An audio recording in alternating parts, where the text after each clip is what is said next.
Welcome back to the SimGeeks Podcast. We are your hosts, William Belk and David Shablock. Today we are joined by Tim Whitaker and Rachel Araujo here at IMSH in the press box.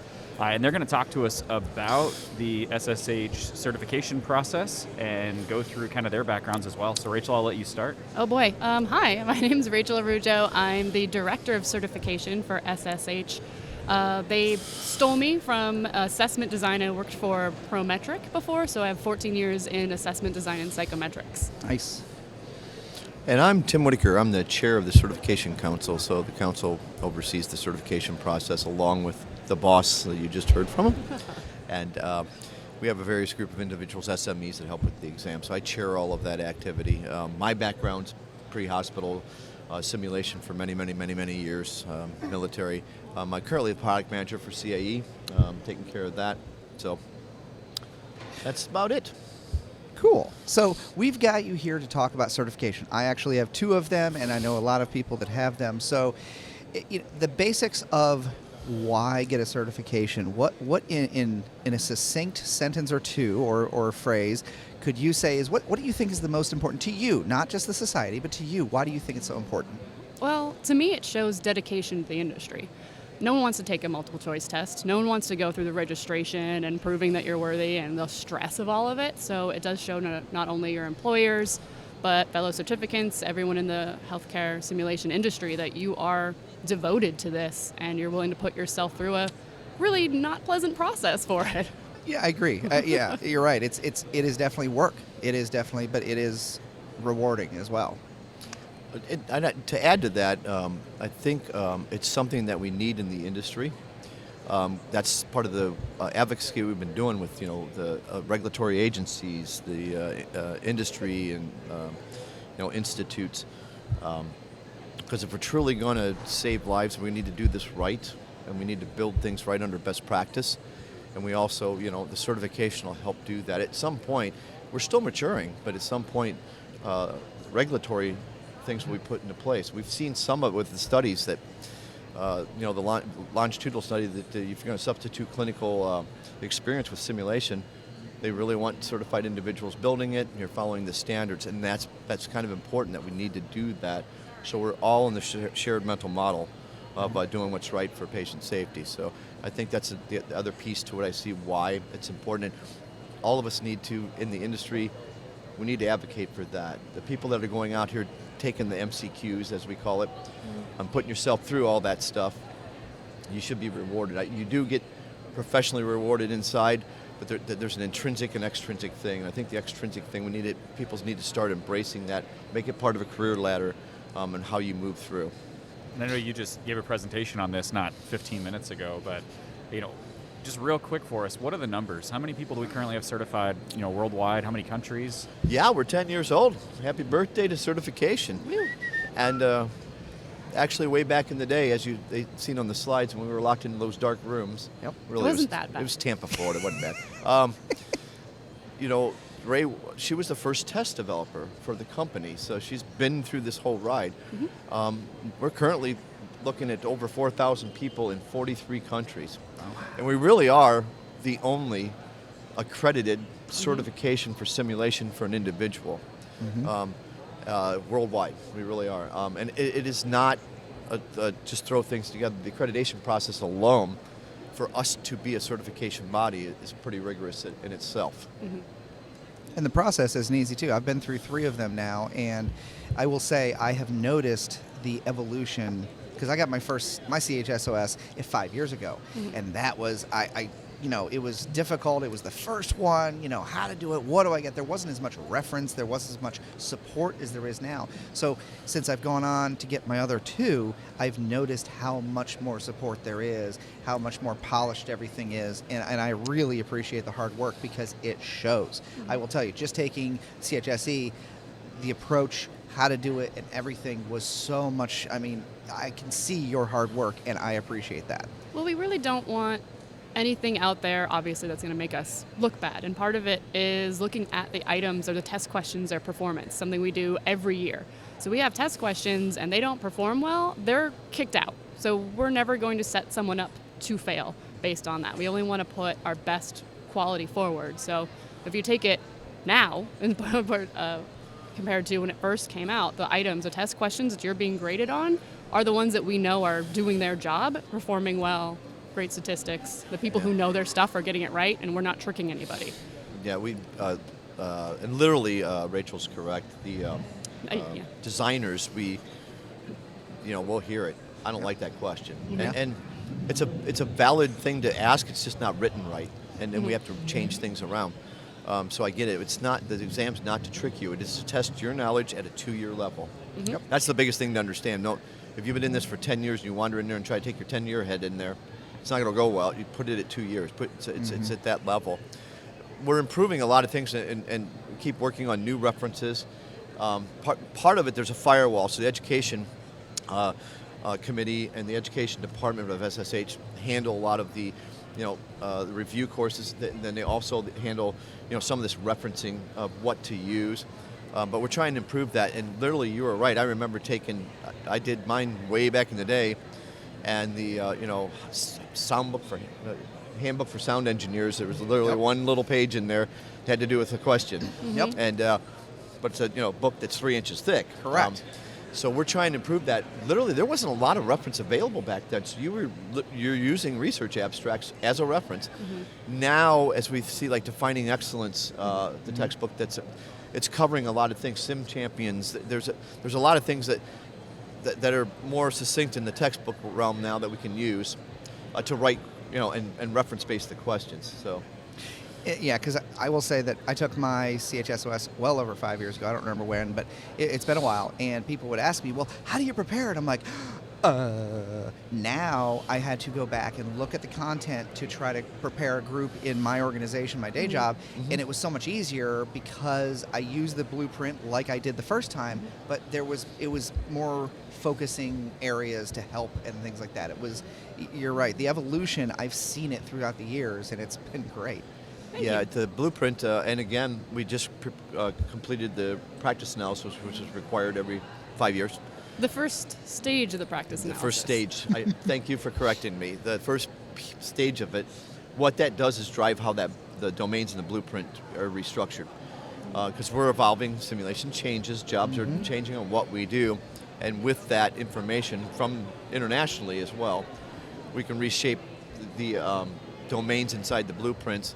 And then the questions will start being built back behind that. My studying, I was kind of the simpleton approach. I literally took and she'll agree that I'm the simpleton. I took the blueprint and literally I had three, it was traffic light. I had 3 highlighters. Don't know what that is, red, and I knew I had to study on it. Maybe I know what that is, yellow. Oh, I absolutely know what that means. And so that tied me to the subsets of the domains of where to go studying for information. Right. Yeah. And the NCCA, our accrediting agency, requires a revamp or a revisit of the content outline every 7 years.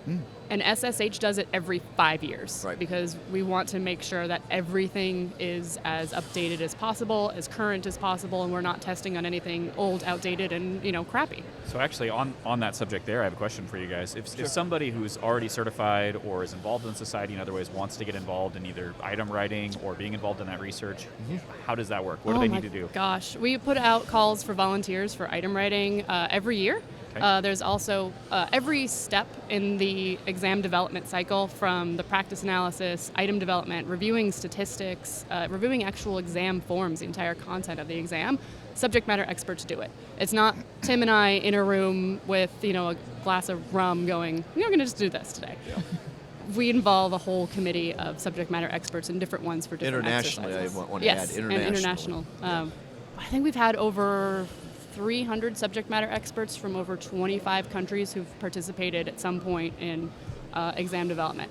So I would say if you want to be involved, you can always email me. I think my email's on the website, I really hope. And look out for calls for volunteers, because I'm always looking to get people who are certified to get in and give me their expert knowledge. And then to push that question, you guys both just mentioned our international involvement, right? How many people we have across X number of countries.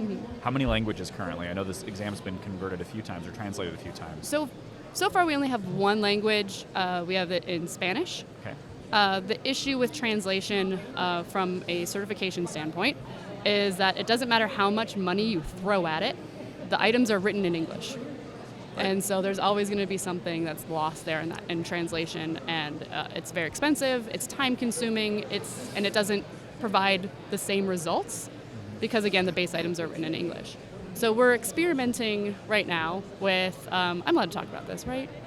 Yeah, I'm allowed. All right. So we're experimenting Society right now. asked us to be here. I think it's fair games. Super secret She's squirrel. the director. I don't know. I'm know. a volunteer, so what are they going to do, fire me? Yeah, right? So Okay, well. Go So we are experimenting with kind of web-based, like Google Translate for the exams, and allowing a toggle feature. So you can kind of go back and forth between how it was originally written in English and then the kind of Google Translate. Knowing that it's not a real translation, it's not going to be as robust, but that ability to toggle will hopefully give it Context. Yes, absolutely. Thank you. So we're going to be piloting that within the next few weeks, I think, definitely this year with the Italian language. And then if that is a success and we're seeing that the people who are taking it have similar pass rates and are doing as well as people doing it in English, we're going to launch it with a bunch of different languages. yes. That's awesome. So even though we do provide an accommodation for English as a second language in ESL, you get an extra hour for the exam. We're still finding that even people that in international areas that do know English conversationally pretty well don't do well on the exam because the reading of it's a little bit different to them, and the toggling.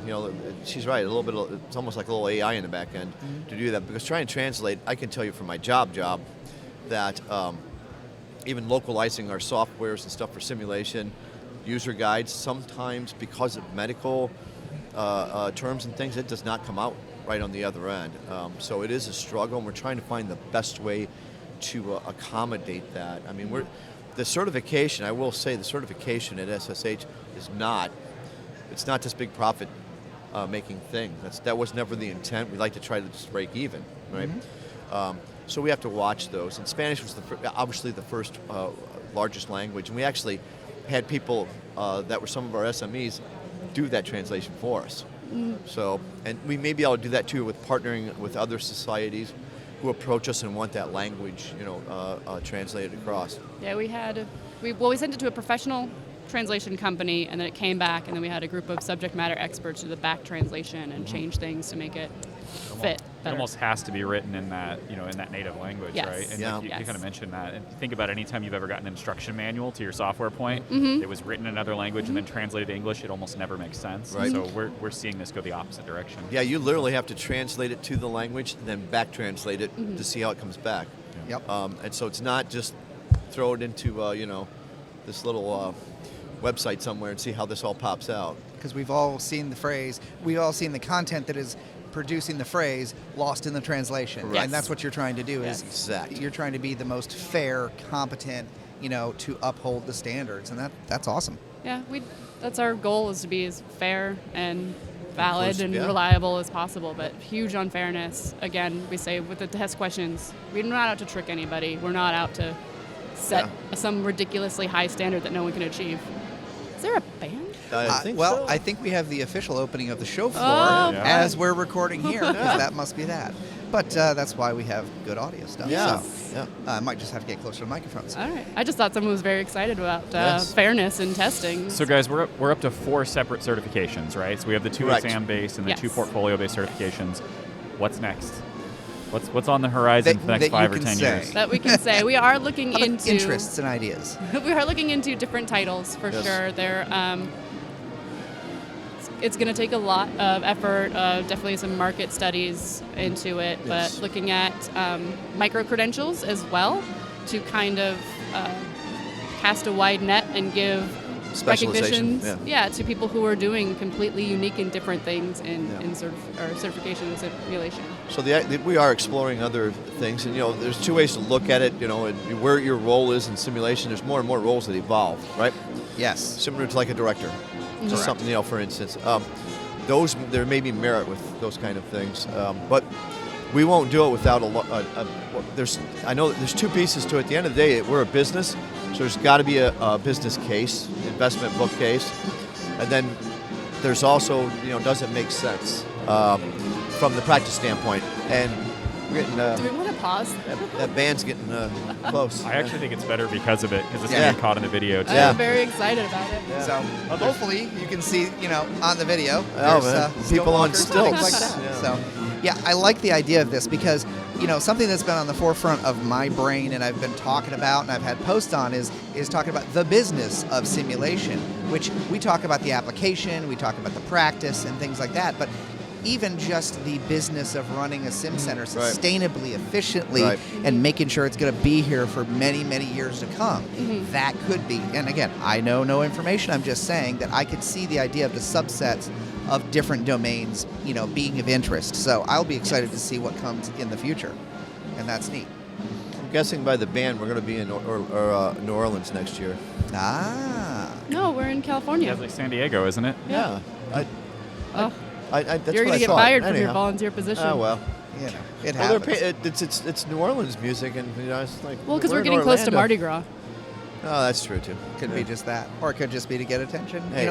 for the show floor, which is good. I'm from appreciate our I'm from vendors. around Tampa, so Gasparilla that's all I worry Yeah, about. we're pirates. Yeah. The Gasparilla Pirate Yeah, it's like Parade. Mardi Gras with a pirate theme. Yeah. Okay. Yeah. God, I was wondering because I was like, wait, is that a sport thing? 'Cause Oh, no, I don't it's get sports. it's on boats, so it's Yeah. it's like the Mardi pirates Gras with came and boats took over and pirate, Tampa, yeah. and Nice. yeah. Anyhow, I So- digress. Yes. So going back to it, so we've got the 4 certifications. We just Right. had the CHSOS-A come out. Yes. What's the next steps as far, or how about this, actually? Which one, we can't have favorites with our kids, but which one? CHSOS. Is it? Yeah. Is that the one you're most proud of? Yes. See how fast that came out? I did. I Same. did. So tell me Same, about yeah. that. Why? I mean, is that, so you were one that definitely vied for that, triumphed for that, pushed for that, and liked it, so. Yeah, I think everyone comes to simulation from very weird places, and everyone just kind of Yeah. stumbles upon it. And Yes. I'm probably aging myself and saying there's things that like make your little ET heart light turn on. Yep. So working for the testing vendor, we just got assigned clients. You didn't get to pick, so I had no idea that this even existed until this was assigned to me. And sitting in the room and working with the operations specialists and learning what they do and everything that they're involved with, it just lit up my little heart light, and I was like, I want to be part of this. I want to be one of you so bad. Like, And we got you. yes, you did. And I'm so happy. That's fantastic. So yeah. Yeah, the OS is definitely, and and as things progressed, and it obviously went a little bit easier when the OS was built because now we had some backgrounding that happened. It was a struggle. I mean, literally the development of those exams initially. I mean, I had my 2 minutes of fame on the stage, but the 10 years back, it started way back in 07. Yeah. And the amount of rigor and the face-to-faces to figure all this out and how we're going to do it. There's a lot that go into these exams. That's the one thing I think. It's not just give us, X amount of dollars and here's a card. It's much more than that. There's a lot of rigor. Again, we're not trying to become rich with this, but we also, can't take huge losses. So that's why when we develop something else, we'll have to look at it from two viewpoints, 2 different lenses. But there's just a lot that goes in it. And, as we built the first one, then, everything else will start becoming easier with the process. So, and it was brand new. I mean, it's brand new to the test company. They did a wonderful job. So is the SOS the one that you're as well? You're Yeah. one of your favorites? I always, when I'm explaining it to people, I'm like, we all come from this job. It's the coolest job nobody ever knew existed. Right. And we come from it from all the different, corners of the world. And it's a way to make sure that everybody has a basic understanding at a certain level. And that's what usually makes people understand that one. Some might say we're setting a standard of excellence. Yes. Some bring might it back. say. Yeah. I would ding, say ding, that as well. ding, ding. Yeah, I am a part. I'm both. I'm HSE and an OS, and I was able. Same. Luckily, got those because now I would never be able to test again because of the. Yeah. I know the questions, kind of. Kind of. So, but to me, I was always playing both. I was an educator, and I was also this operations person all the time, and from my background. So it was kind of exciting. The OS came out, and I found that most of the time I was the OS person, and the education was a smaller percentage. Now I'm not saying that the educators are not important. I just found that encompasses a lot of stuff. Sometimes you're the one-man shop, and you're doing everything as well. So we thought it was real important, and it's a pretty broad scope. I've had directors ask if they should take that exam. I said, well, if you're overseeing the operations of the entire center, it's probably beneficial to be credentialed in that way. So That's one of the reasons I obviously came into this on the ops side of things, and that's why it was understandable. That's why I get the CHSOS, and then I got my advanced as soon as that came out because I just loved the idea of it. And then I just got my CHSE a couple of weeks ago, and Congratulations. Thank you. And so I did it because, like you said, the flip side of what you said is I was doing so much ops, but I also do a lot of education. I also do it not necessarily, in the running the sim in there, but it's more of how to run a sim and all of that. And so it was important for me to get that, and it was a long-standing goal to get that. And it makes sense to balance what you're doing, especially if you're in that one-man shop sort of thing, like you were saying. absolutely. It's a strange identity crisis when you come into simulation, because I Right. came in as an educator, right? Yeah. And it wasn't until I started hanging around in the simulation circles and I'm like, oh, I do a hell of a lot more operation stuff than I do, you know, Right. formal, like what a lot of these guys would consider education or even content development. And so it's a little bit strange, but I like the idea you're saying, having both options there and challenging both of them, not trying to put yourself in that one box is important as Right. well, which David, of course, just completed here in the last few weeks. Yes. Well, guys, you've got other interviews you got to run off to. We got a lot going on here at IMSH this year. It's awesome. Closing thoughts. What is it you want us to know before we close this one out today? Well, somebody said it to me last night. Maybe it was David. So I'll leave you with this. If you're not certified, you might be certifiable. Exactly. There it is. Anything, Rachel? Oh gosh, I would just say take the exams. They're not that scary. We're involving people in the communities who are writing questions based on what's important to them, their Yep. experience. It's not stuff just pulled from a book for us to be jerks. No, it's not. And I've talked about the evolution. You can tell it's more of the application of knowledge. But Yes. and then final things of what's the biggest piece of advice of somebody that's on the fence that wants it but just can't get themselves motivated for it. What do you think would be the either a good tip or a good piece of advice just to get them in going? Reach out to mentors and peers and have them, if there's something that's holding you back, people such as yourself can get them to that next step and step that over the line by showing that importance if they're really on the fence. I'd rather that somebody that has the certification, appreciates it, does that versus me being the stand-up marketing guy and saying, hey, take the certification. Reach out to your peers. Yep. They'll explain to you why. We saw 3 of them on stage today. Yep. That showed the value of why they did that. Only cool kids have certification. Okay. And I would say when you're taking the exam, take it from a perspective that's not your own, I guess. Right. Everyone has, what they do in their sim centers. Right. And everyone has, this is what I have and I make it work. Yep. They have to think of the global kind of best practice, so step outside of yourself and what you do to just get by day to day. And that's me. I mean, I'm an overthinker, so I know I'll read some of those questions and I'll be like, but it all makes sense. But no, I could you're do right. This, or I could do this. Pull yourself out of it and take it more clinically approachable. Yep. So. Yep. All right. Well, thank you guys. Appreciate it. I'm sure we'll see you around here over the next couple of days. But thanks for taking time to come hang out with us. Thanks for having us. Thanks for having us. And thanks for having us at IMSH 2023 in Orlando, Florida, live on the show floor. You were our first, so thank you so much. Well, we appreciate being the first. Thank you.